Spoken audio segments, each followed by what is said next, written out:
HarperCollins and HarperAudio present The Blueprint, a novel by Rae Giana Rashad, performed by Joniece Abbott-Pratt. For my mama, for her life, for her memory. There are no bonds so strong as those which are formed by suffering together. Harriet Jacobs, Incidents in the Life of a Slave Girl. Part 1. For Hamadi. My Henriette. 1801. La Lenore. The Atlantic Ocean. The men called her Henriette, but it wasn't her name. She promised herself she would never think it, never say it, never answer to it. It wouldn't be her name.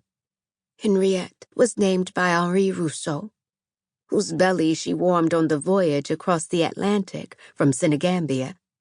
The captain of La Lenore had the first pick of the wenches. This he coveted. He chose from the comely, the tawny, copper or yellow, as described in his slave manifests. He created one little Henriette for each trip through the Middle Passage, and when he was done, he ushered her from his bed to the auction block. Dazed Henriette, fiery Henriette, timid Henriette, his Henriette, who held a clasp knife to his throat while he slept and later leaped from the bow of the ship, leaving only tattered nightgown cotton in his hand. I imagine there were dozens. Henriettes, scattered and wind-blown through the port of New Orleans like ashes. Henriette, confused by the strange tongue of these pale men with sun-reddened arms and hair like savanna grass, understood enough to know, although she didn't desire him. Rousseau was a small refuge. The men could have forced her to dance before passing her down through the ranks, from dirt to filth, from bed to pallet, until there was nothing left except to return to the lower deck's darkness that nearly suffocated her. There, she couldn't see the lives next to her, but she smelled them, heard them, the ship's stretching groan, couldn't mask the sobs of terror and agony. Rousseau understood things, too. When he found a bowl of beans behind his dressing table, he understood Henriette was saving it for her brother, one of 309 men, shackled behind the 9-foot wall forged with spikes and swivel guns. Which one, he didn't know. The men were identical to him. Names and ages of the inventory in his slave manifests were rarely accurate, but Henriette's marks and the fine layer of dust on his desk meant her brother had seen only 12 years to her 15. She didn't want him held like the men, shackled to another body and vomiting in the lower deck that smelled of shit and decay and anger.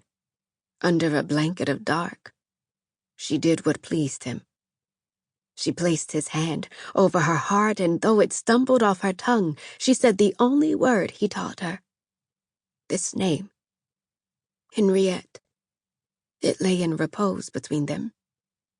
The following day, Rousseau brought his Henriette below deck to find her brother among the broken bodies. Some dead, all long to be. He made the boy a pallet in the corner of his cabin. Clutching an amulet the Fulani people believed offered protection, Henriette, sweet Henriette, finally slept. She wandered through dreams where Rousseau kept them safe and together in America.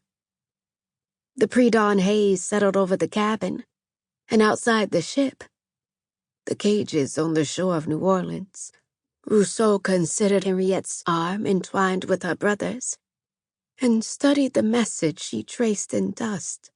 3 linked circles, one large, 2 small.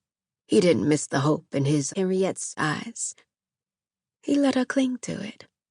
When he lay next to new Henriette, her body thin and shivering, Sample complete. Ready to continue?